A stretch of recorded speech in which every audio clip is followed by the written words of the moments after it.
So a lot of people trying to make sure that they rectify their cars for today. Fuso starting grid, and you can see from the pole position it's Will Davison and Jamie Whincup trading post versus Team Vodafone. Next row of the grid, 3 and 4, Van Gisbergen and Tim Slade, the teammates. Great to see the Stone Brothers cars in amongst it. James Moffat, career best qualifying for him. Callum Bradeen for Norton and David Reynolds alongside, then Frosty, Mark Winterbottom. And Garth Tander, I spoke to him, he's just not happy at all with the balance of the car, and a lot of changes again to make it better. Lee Holdsworth, a return to form for Lee, and Rick Kelly, Jack Daniels Racing, plucked an oil line off in race 24 yesterday. He's looking for a better run today. Fabian Coulthard next in the queue. Alex Premer, he's been in the wars, as Mark Scaife explained earlier. James Courtney, Michael Caruso, Tony D'Alberto, Team Highflex. Looking further afield to position 17 and 18. Steve Owen, VIP Pet Foods, also in the wars yesterday. And Mr. 500, Russell Ingall, Super Cheap Auto Racing. Jonathan Webb, Techno Autosports, Heavy Haulage Australia on those cars, both of them this weekend, cars 19 and 91. Jason Bright, new dad. Welcome young Lennox to the world. Young boy, well done Lucy and Jace.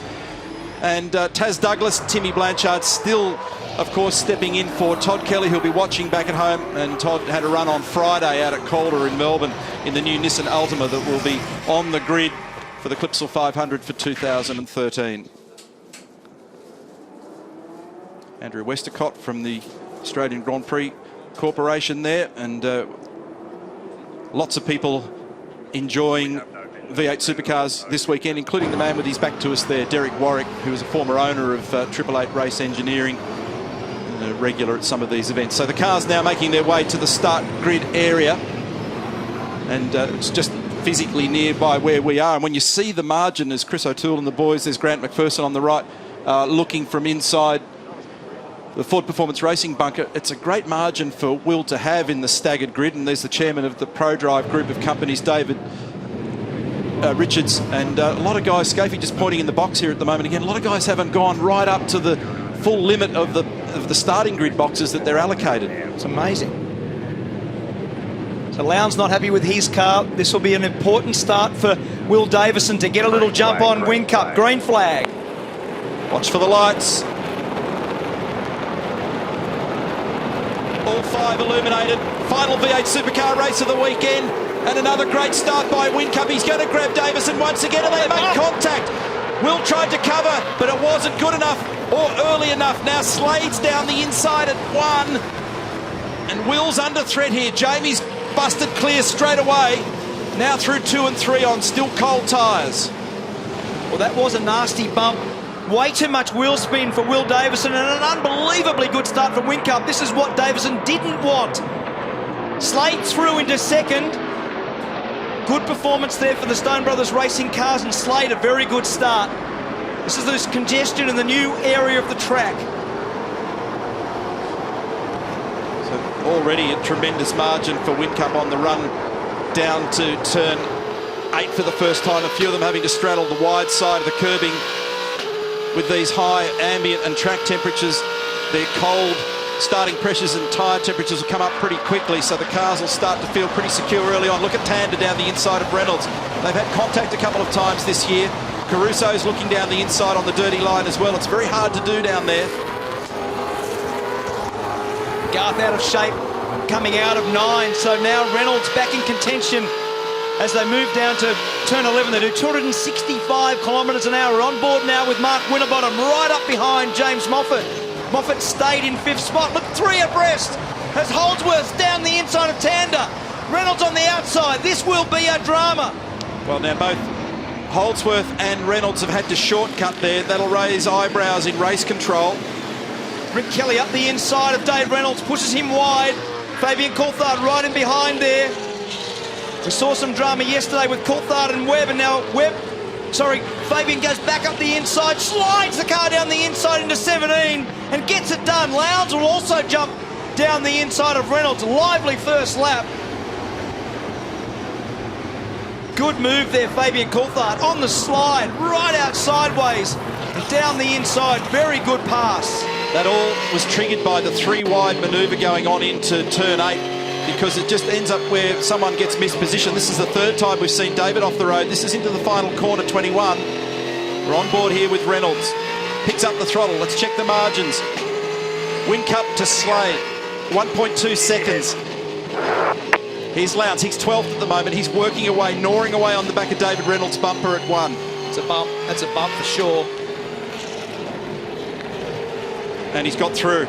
Yeah. So Lowndes gave him a little tap through 1 and climbed up on the back of him, climbed around him, and has actually gained a spot. Courtney's next in that queue, and now Jason Bright's buying in as well. And Gary Rogers will be watching at home. He will not want to see these Fujitsu cars in such close contact.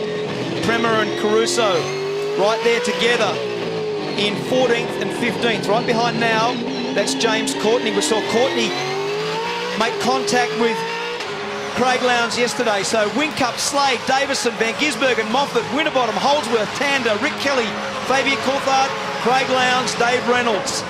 That is your top 12. 280 kilometres an hour at the end of this straight. Huge brake pressures. Ingle actually got very wide onto the painted surface down there and had a little moment. It looked like he actually tripped over something, and side-to-side contact with Tony D'Alberto.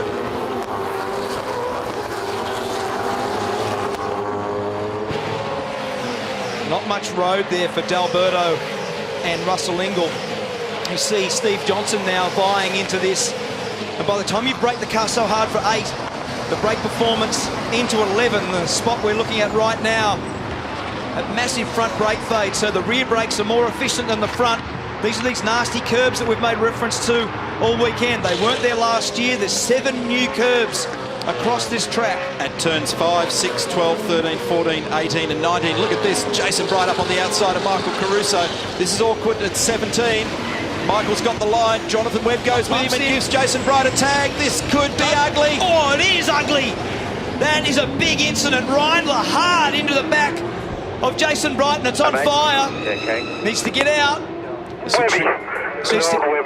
This will trigger a safety car. Jonathan Webb started that. He bumped and he's out. Remember, Carl Reindler was in a very, very big fireball incident on the grid at Barbagallo a couple of years ago. Safety car comes out on lap 3. Team Alistair, are you able to respond? The leader is at turn 3. Safety car just hold. He did a good job to get out so fast, Neil. He was actually out of the car very quickly. He's been through this before in his career. Remember Western Australia last year, so they've already had to use another car this weekend. Here it is again in replay. The run to turn 17. So Webb makes the dive, nowhere near far enough up the inside on Bright, turns him, and then Reindler's got nowhere to go. He also ended up with one of the Jim Beam cars into the back of him. I think it might have been Fiore. And he had nowhere to go. I mean, you feel sorry for Carl Reindler under that circumstance. Nope. Jason, that was a big incident. That's actually, there's a lot of damage to those 2 cars. Remember, there's just a 2-week margin again to have them flown back to Australia air freighted. So here it is again. This is Webb that we're looking at. That's the contact. So that was from the back of Michael Caruso's car. So you could see that very clearly. And at Kelly Racing, they'd already been through a traumatic approach to this event. So tough day at the office for these guys. We're back with more from Abu Dhabi in just a moment.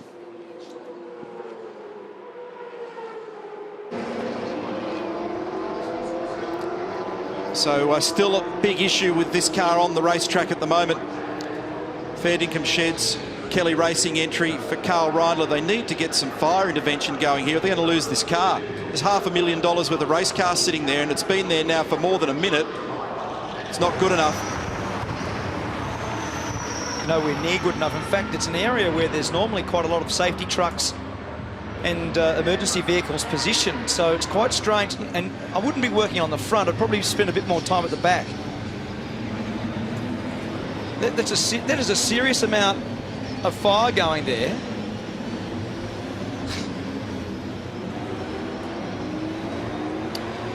In fact, I want to be careful because it's just as likely. So it was Dean Fiore, the other car involved, as I suspected, and massive damage to the front of that because he had nowhere to go. No. So he just piled into the back of it as well. We're not finished. So we're still trying to extinguish this fire for Reindler's car. A massive amount of time went by before there was any intervention there. So under the control of the the Petters STP safety car at the moment. And Jamie Whincup, the leader, that crushes his lead. You should see the cars approaching. The car we want is car 1, 60 kilometres an hour, 60 kilometres an hour. We really need to get this cleared up and get this car off track, because for a 12-lap race we need to make sure we have as much proper racing. You see the number of people there involved from the Asmarina circuit. It doesn't look like the fire's actually gone out. There's still so much smoke inside the boot of that car. And if you're Carl Reindler, you know when you have those nose-to-tail shunts like that, the way in which the 5-point harness grabs you is actually very painful. So that's the reason why he looked winded and uncomfortable on the safety fence. It's going to take a while to not only clear the car, to actually clean the racetrack surface here, unfortunately.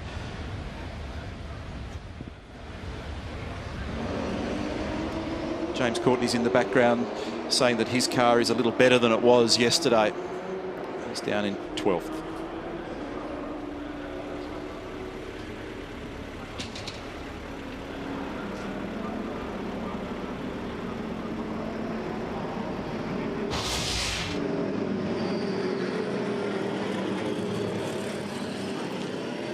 So this is the Carl Reindler Fairnicombe Sheds Kelly Racing car, and you can see with the fractured fuel cell in the car, with the sucrated bioethanol, it's erupted, and it took a long time for there to be fire intervention to rectify this, and ultimately I reckon it was a good minute or more before someone got to it and the car went up. They're still attending to it at the moment. So this is the replay. Awkward situation for all concerned, and that would have really winded him to make that sort of contact, Larko. Yeah, I've got Jason Bright down here with me, Neil. Jason, Will, watching what was an unbelievably exciting first couple of laps, but from your driving seat, not so. Oh, we had a great first lap, first 2 laps. You know, there was some pretty good racing, but, you know, Webby should have had the book thrown at him yesterday from what I saw on television, and I don't know whether Dad's bribing the officials at the moment, but, like, if he doesn't get a penalty for this one, I'll be surprised. And the damage, mate, we're just having a look here. Rich, I don't know if you can see, it's there's a few sad faces around. Obviously, we won't see this out again today, but let's just fingers crossed, hope it's not too structural.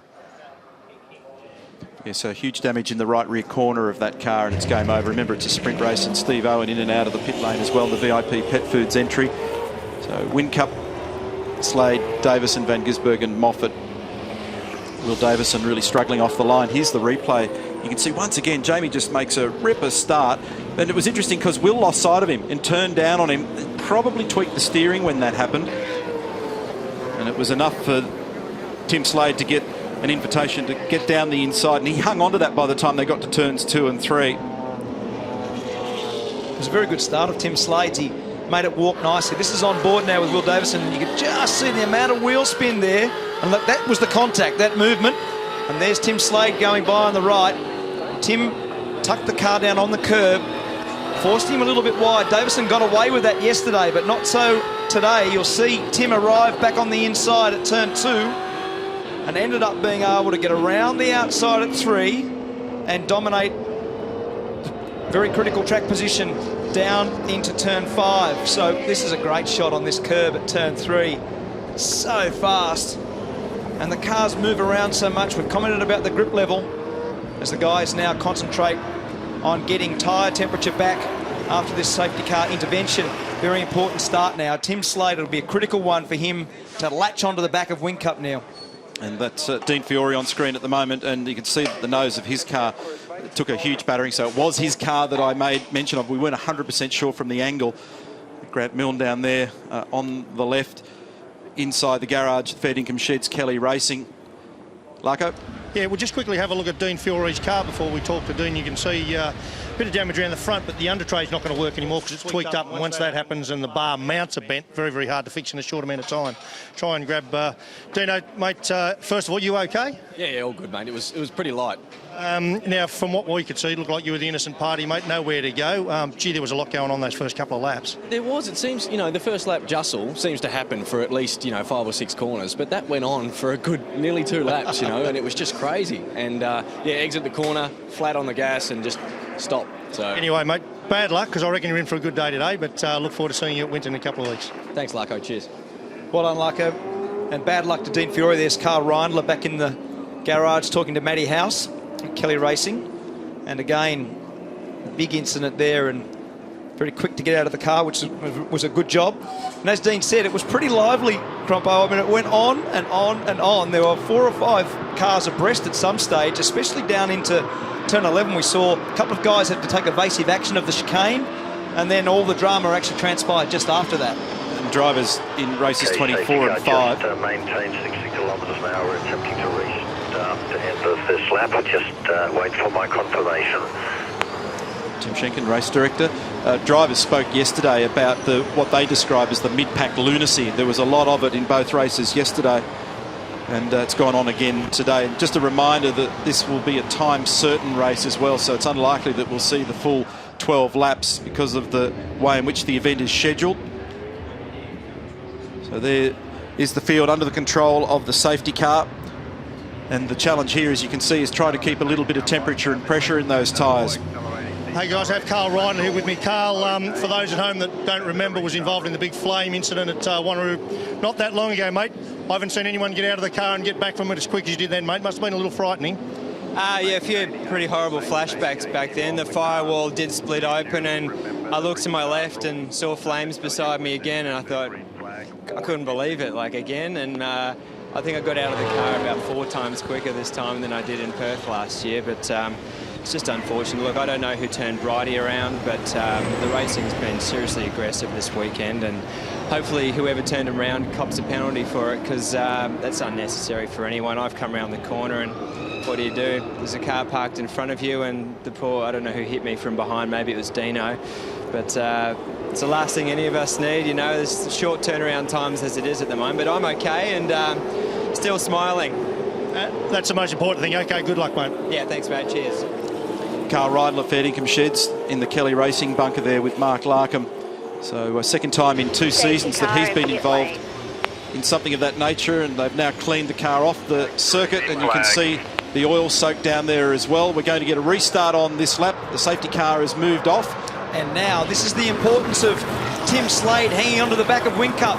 He's been very good at the restarts, Whincup, and Slade has done a pretty good job. He's lost about a car length and a half. Davison right up behind him. Van Gisbergen, good restart also. And Van Gisbergen very close to Davison. We always say safety cars breed safety cars. Everybody's quite close as they get down to turn 1. So a drive-through penalty. You just heard the beginning of the message there from Tim Schenken. Drive-through penalty for car 19, Jonathan Webb, for his role in the incident. And what you can't discount so far this weekend is the performance of Whincup on the opening laps. On the last proper start, his opening lap was extraordinary. And you can see there now that he's put every effort into that first part of the start. We're on board now with Mark Winterbottom right up behind Moffat. Moffat locked the brake a little bit, ran a little bit wide, but his exit drive was good enough to get him onto the straight with enough margin to hold Winterbottom out. So Whincup, Slade, Davison, Van Gisbergen, Moffat, Winterbottom, Holdsworth, Tander, Kelly, Coulthard. That's your top 10. And the first sector time has flashed up for Jamie Whincup. It's the fastest we've seen in this race so far. So he's very good on these initial restarts and that opening cold tyre lap that you spoke about a moment ago.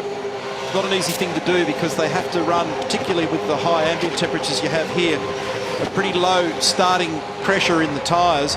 So being racy when you don't have the tyre stability or grip, because remember the tyre is a component of the suspension in a sense in the way in which it behaves, is tricky to manage. And here's the drive-through that we spoke about for Jonathan Webb, for tagging the right rear corner of Jason Bright's car. Also fastest second sector split, the second intermediate for Jamie Whincup on this lap, so he's on target for the quickest lap of the race. This is Moffat in fifth at the moment. We're looking from the front bumper of Mark Winterbottom's car, 17. Now beneath the hotel, and Frosty ran wide there. He might have got a bit of hand from somebody. He was well wide at 18. No, he was clear, so he did it on his own. Next in the queue behind him is Lee Holdsworth in the Irwin Tools entry. So Will's now working pretty hard on the back of Tim Slade, trying to recover that ground that he lost from the original start. We're right on board with him on the run to 1. So 2:13.5 for Jamie Whincup on this long lap, 5.5 kilometres. And up into 2 and 3, when the tyre condition's good, they can really hustle through here. But as the tyre condition gets away from them, they've got to be very, very cautious in a V8 supercar because of the lack of grip and the weight. So turn 3, across the apex of that corner, very, very quick into this new section of circuit for the V8 supercars, and down to the turn 7 hairpin, just 60 kilometres an hour here in the mid-corner. And then it's all about trying to get power to the road, taking lock off the steering, and it's 280 kilometres an hour with the diff ratio that they're using here, the 3.25 to 1. Second fastest straight on the tour now. Bathurst is the quickest at 300 clicks. So good gap, very good lap there for Whincup, who's now edged that lead out to 1.2 seconds over Slade. Davison right in behind him, and he's trying now to get himself into a position to be able to get down the inside of turn 11. He might be close enough here. He's in the tow, in the slipstream, and again very hard on brakes with the second stop, 265k. And this is this section where these new curbs have been inserted. 11, 12, 13, and a drama for the right rear of Greg Murphy's car, and straight into pit lane for Greg. He's had a disastrous weekend. He had engine dramas in qualifying. He was at the back of the grid for all 3 races and complained of the car all weekend. It's been a hard one for him. I heard it call on the radio there in the background saying he had to come in. So a replay here of Tander down the inside of Lee, and he gets it done. It's been a fair bit of chat, and Lee has to take evasive action and sneak down the inside now. Will he redress, or will he stay in position? It's been a lot of drivers critical of how much curb they've been allowed to take without penalty, and there was a lot of discussion about it last night in the paddock. Super slow-mo shows just the crazy stresses that go through tyres, rims, suspension, and the chassis here. Back to Shane Van Gisbergen, he's 4th, and there's Greg getting out of the Pepsi car. There's a bit of weirdness with Van Gisbergen's car on the left-hand side. They look like a window seal. You can just sort of see something at the top on the passenger side front door. This is this section where they come down into turn 5 and 6. We saw that great shot at the top of the hill before. They do 175 kilometres an hour sliding by there, and then down the hill into 5, a 90k first part of the chicane, around to the right, and then in this turn 7, 60k hairpin leading onto this amazing big over 1 kilometre straight. Spud, you got no idea how much I hate coming having these interviews, but this has been, let's be honest, a shocking weekend for you, hasn't it? I don't think it got started, Larko. It didn't get started. It's just one after another, you know. We didn't get out for practice, qualifying, nothing, and it's just ongoing, disappointment, really. I can't say anything other to you than roll on Winton and Sydney, mate. Yeah, fingers crossed. The upside of the ledger, he did have a win in New Zealand last weekend, but it's been a tough weekend here for Greg Murphy. So we go on board with David Reynolds, car number 55. Davey's down in 13th at the moment. He's chasing James Courtney there in the foreground, and he might even pass him. We arrived at just the right minute, and you get it done. There's somebody else is touring the paddock on the right there. That was Holdsworth again, wasn't it? It looked like it. Yeah, he's had about 3 of those. This is the bit of the track that some of the drivers have been critical of. It's that combination of corners 11, 12, 13, 14. It's very tight. Not much you can do with the cars there.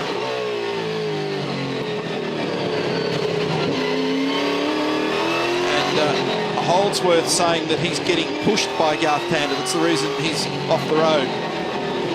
So fastest lap of the race, Whincup, 2:13.1. Whincup, Slade, Davison, the order. We're riding with David Reynolds. The footbridge that takes you across to the Yas Viceroy Hotel. Now into the final complex of corners. Quite an awkward shaped corner, this one. Pick the throttle up too early. It's very easy to run wide. Great work, 5 forward, 4 to go. And we've been advised that we should be running a full published race distance of 12 laps, just to confirm the full 12 laps will be managed. You see the amount of slide then that Caruso had behind his teammate Prema. When we were looking back out of the back of Dave Reynolds' car, we saw the 2 Fujitsu cars absolutely out like speedway cars. And this is the section down the hill. He's got to grab a gear because he couldn't have stopped then, so he needed to feed it second gear. And that was engine braking, not just car braking. And just in front is Craig Lowndes, right in behind Fabian Coulthard. Rick Kelly just in front of him, and then this battle with Tander and Holdsworth. Holdsworth just complaining before. And just up in front of them is Winterbottom and Moffat. So that group from Moffat back is still pretty tight, and there's brake lock up there in front. Or is it something rubbing? Because there's a fair way out from the braking area. I think somebody might have a guard rubbing down there, but it's still on between Tander and Holdsworth, and the radios have been lighting up a bit between these two, so they're having a fair old scrap at the moment. Here's Moffat, he's fifth. He's got Frosty right on him at the moment. Remember, every point's critical for the championship campaign here for Winterbottom. So he makes a big commitment under brakes, and does he get through? The problem is it's awkward to do there because the next corner doesn't favour that manoeuvre, and in fact he gets squeezed off the road, Frosty. He comes back on in front now, trying to resolve that between the teams, the drivers and race control will be. I don't know what he said then. He come back and he reported back to the team. I don't know whether you redress that immediately or not. Garth Tander got down the inside in the background of Lee Holdsworth at turn 11. So that pass was attempted 3 or 4 times, finally by now. Holdsworth now back into 8th position behind Tander in front of Kelly and Coulthard. As I said before, pretty lively battle from 5th or 6th right through to Dave Reynolds, James Courtney, Premier and Caruso. They're in 15th. So let that pack of cars, very, very good and very hard racing, being fought out in the middle of the field at the moment. Whincup lead of 2.2 seconds. His fastest lap is half a second faster than the next car, Tim Slade. Now I think Slade is sort of holding a little bit of the pace of Will Davison. Davison still in 3rd, then Van Gisbergen. That's the group that I just referred to down the hill. This very, very fast section. The cars, they make 230 kilometres an hour on the way into there, Neil. Hasn't been a great weekend for Lowndes, has it? And you can see struggling every time we've had shots up of a car. It's doing a lot of sliding as Coulthard just kisses the back of the Rick Kelly car there through the hairpin at 7, or just on the exit, in fact. So he's been a bit buried in the pack this weekend, Lowndes. On board now with Davey in behind Craig. This is Reynolds on Lowndes into the braking area. Down at 8. Listen to this.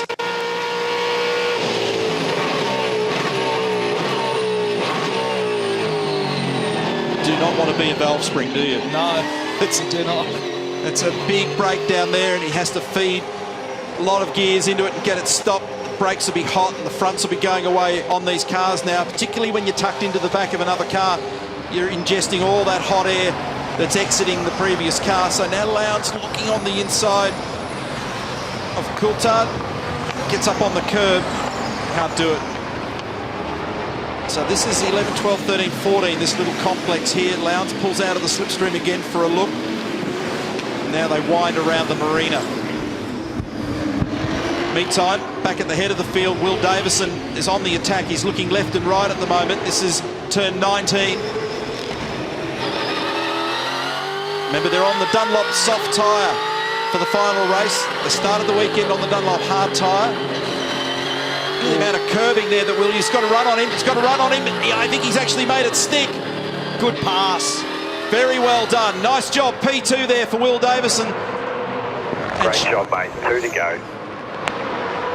That was really capitalising. That was an impromptu pass that came from a little mistake of Tim Slade. He ran slightly wide, and you could see the body language of the car. Slade was sliding wide whilst Will Davison made the apex at turn 20 perfectly and was able to capitalise. And that's the sort of thing you've got to do in this sport. You've got to be in the right position at the right time, and Will Davison makes that pass stick at the final corner.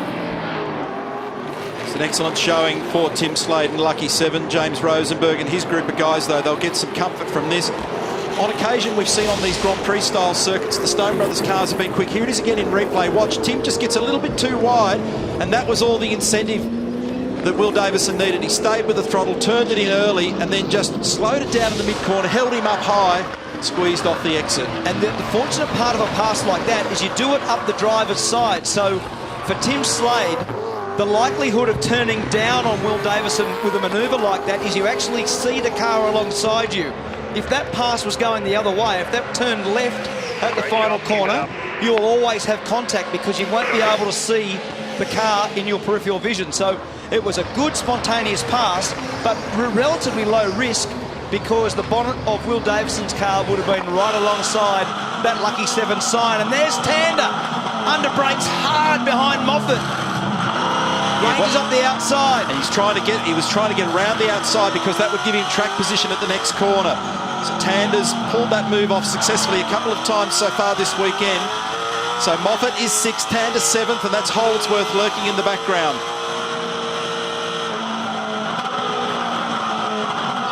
So next time through for Whincup, it'll be one remaining. 5.5 kilometres before he grabs a triple treat here this weekend, and that'll be the 100th victory for the VE Holden Commodore, and it'll be championship win number 11 in 2012 for Whincup. If he gets it done, he'll move on to 63 career. What an extraordinary run for him at Bathurst, at the Gold Coast, and then here. The worst result he's seen in the last 3 race meetings, therefore, was that 2nd place on the Sunday at the Gold Coast. Back on board now with David Reynolds. David still battling away in 12th. That's Lowndes in the foreground.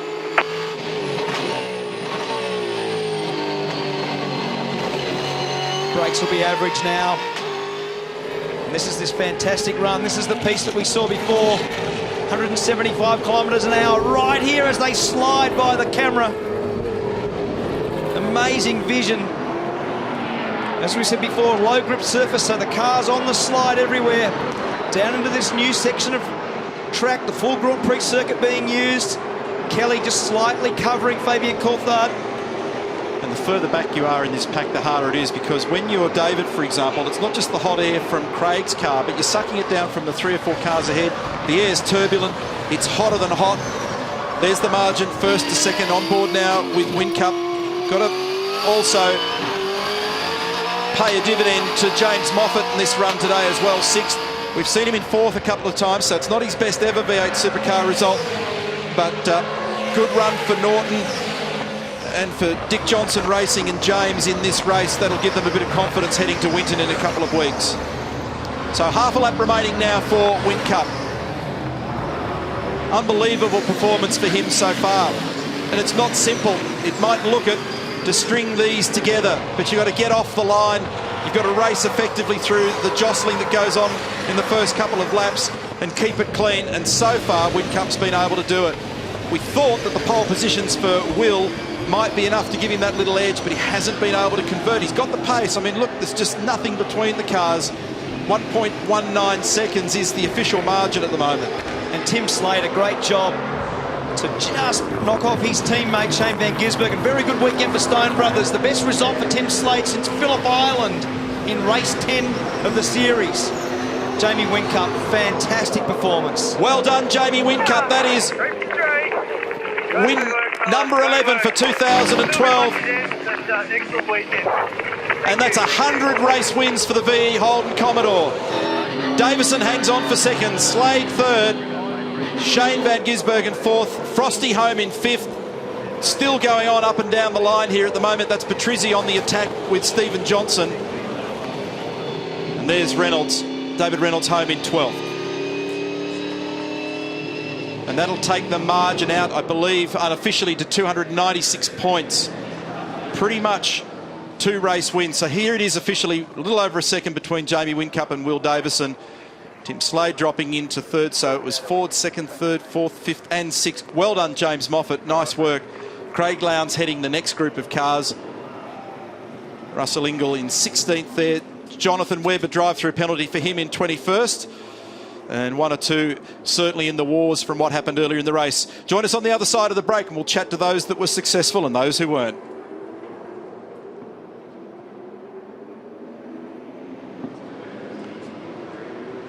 The unofficial situation at the moment is 296 points between Whincup and Winterbottom.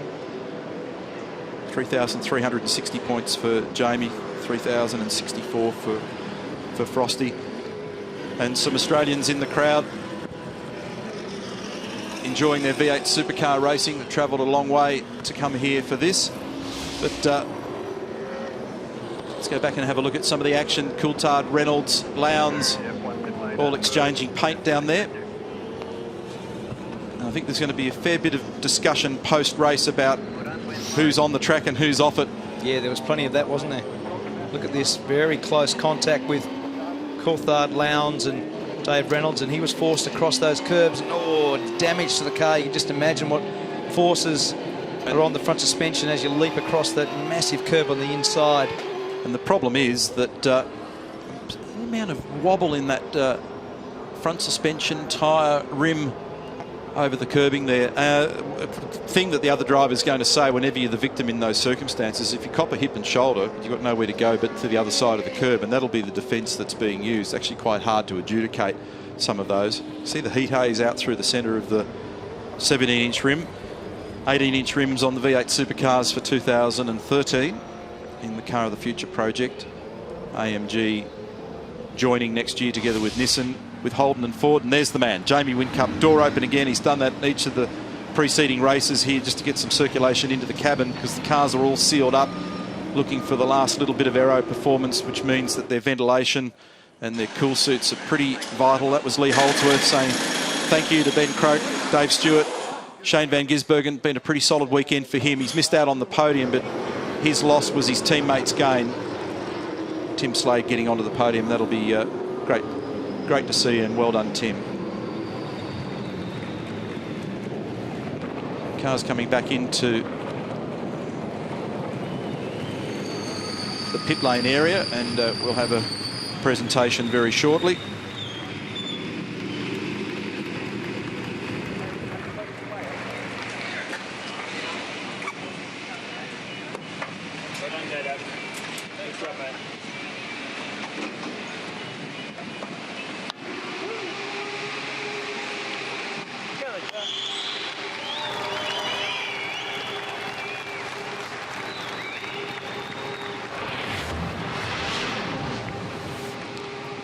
He's the man, Jamie Whincup. He's done it again.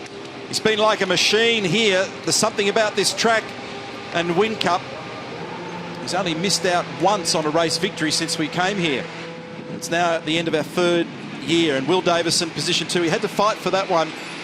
And there in the background was Tim Slade. He'll be well pleased to jump up on the podium for Lucky 7 and for Stone Brothers Racing.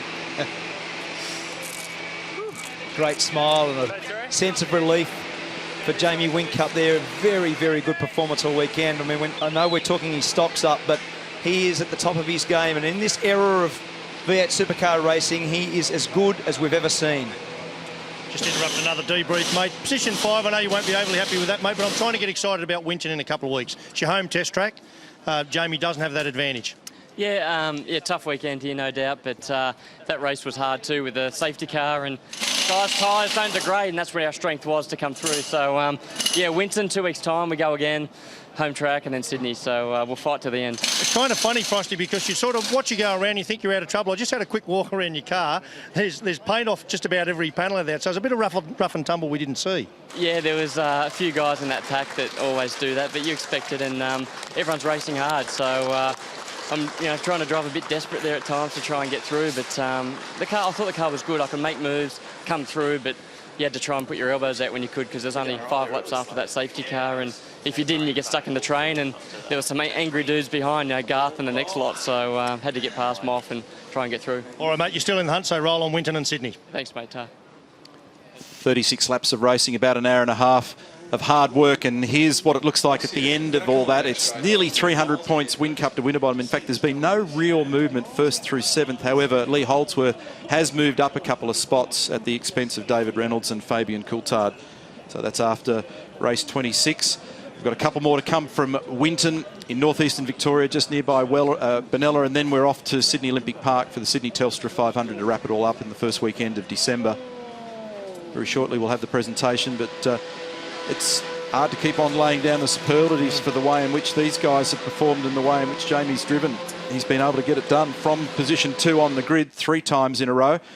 Not nearly as fortunate for this man this weekend for Craig Lowndes. Still got a smile going. Standard CL. We always say behind that smile is a very competitive Craig Lowndes, and don't you worry, out of finishing 11th, he will not be happy given their performance over the weekend. Derek Warwick, steward here this weekend, one of the very best Formula One drivers in his day. Le Mans winner. Also did quite a lengthy stint in touring car racing. And a former owner of 888 Race Engineering. So our top men, third through first, Tim Slade, Will Davison and Jamie Whincup, and this time joined by Roland Dane on the podium. Outstanding performance. Well done, boys.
Whincup receiving the trophy, another beautiful trophy. Interestingly, at the end of the V8 Supercar Championship season, he's off to Thailand to the Race of Champions. Brings together top drivers from codes all over the world, rally, Formula One, sports car. He'll be partnering Mick Doohan. It'll be a great opportunity for him to have a bit of fun and a bit of relief. There's his boss, Roland Dane, and chance to run against the very, very best in the world. And he is one of those now, Neil, as Will Davison receives his spoils. Very good performance over the weekend, great qualifying. Under any normal other weekend, he would have been the man on the top step. But Whincup has prevailed again in this part of the world. He's just been incredibly dominant in the Middle East. Nice job, Tim Slade. We've seen great strength from him on a couple of occasions. Notably, Queensland Raceway, he's been very good, but that's fantastic for him.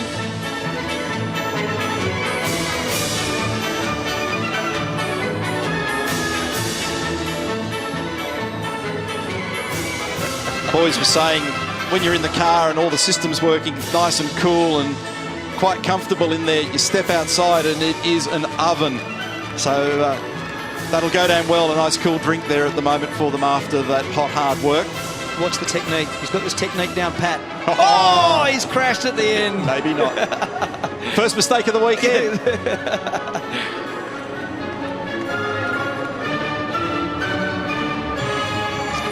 Very busy weekend for all the teams after a very busy Gold Coast event to get all the equipment and teams here as the guys celebrate. 2 747s, one back to Victoria, one back to Queensland, air freighted back. And now we'll hear from Mark Beretta, who's going to speak to our men that have done a brilliant job today. Congratulations, Jamie. What can we say? You've come here, you've raced 3 races this weekend. 3 times you've climbed to the top of the podium and heard the national anthem. A perfect weekend. Well done. Yeah, thanks, Brett. A very different day today. Those F1 guys laid some rubber down like you wouldn't believe in qualifying yesterday. So we changed the car. It was fantastic again. Heated just right in the middle of the day here. It's just quite hot inside the car, but fantastic effort to everyone back at home at Team Vodafone. And also, I just want to dedicate it to all the Vodafone employees who've had a pretty tough week this week. This one's for you. Well done, Jamie. Will, for you, second in 3 races. It's been an incredible weekend for you, but just couldn't catch Jamie. Yeah, at the end of the day, good weekend, great weekend. So 3 poles, 3 second places. Tried my best, didn't do a good start again, tried a different technique, didn't work for me. So dropped to 3rd and had a good race with Slady. So, you know, we wanted that number 1, but at the end of the day, full credit to Jamie and his guys. They were class act and we did everything we could, couldn't touch them. So it's been a great weekend, we've loved it. Congratulations, well done, Will. Tim, congratulations on making the podium here in Abu Dhabi and a tremendous effort by you and the team. Yeah, thanks, Brett. Yeah, big credit to my Lucky 7 SBR guys. You know, they've worked extremely hard all year, and you know, our last podium was back in May, so it's been a long time, and we've been close in the last few rounds. So it's great to finally step back up here. Congratulations, gentlemen, our podium winners, race 26, Tim Slade, Will Davison and Jamie Whincup.